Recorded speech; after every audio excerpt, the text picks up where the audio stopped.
Dyma ni'n dychwelyd trwy'r porth ddwyreiniol i fewn i'r gaer. Dyma'r brif rheol, y Via Principalis oedd yn mynd trwy y gaer. Ochr yma, mi roedd yna lwybr gyda to uwch 'i phennu. Ar ochr yma, mi roedd yna ysgubordau, sydd newydd cael ei dadwrchuddio yn ddiweddar gan archeolegwyr. Roedd y llwybr gyda to uwch 'i phennu yn rhedeg i lawr fan hyn, ac mi roedd yna nifer o weithdai yma hefyd. Yn ddiweddar, ffindodd archeolegwyr 3 gweithdy oedd wedi cael ei addasu i fod yn un adeilad. Ac yn olion yr adeilad na, wnaethon nhw ffindio amffori, gwydre yfed, gemau, ac hefyd arian mân. Dyma mae'n siŵr oedd tafarn cynharaf Caerleon.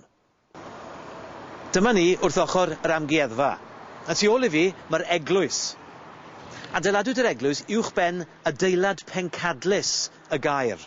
Felly, os ych chi eisiau gwybod ble ydych chi yn y gaer, edrychwch am yr eglwys. Yma hefyd, mi roedd tetrapylon o flaen adeilad y pencadlys tu ôl I fi. Mi roedd yn sefyll am amser hir iawn, a fe ddinistriwyd hi ynghyd ar adeilad yn mynd I weld nesa ar ôl rhyfel yn y canol oesoedd. Dyma ni yn stryd y neuadd. Dych chi'n gweld sut mae'r ffordd yn troi rownd ffor yma? Wel, nid ni oedd yn gyfrifol am hyn. Roeddwn ni'n adeiladu rhewlydd syth. Ond mae'r enw neuadd yn dangos fod adeilad yma yn y canol oesoedd. A beth oedd yr adeilad? Wel, baddondi y gaer. A dyna lle ewn ni nawr.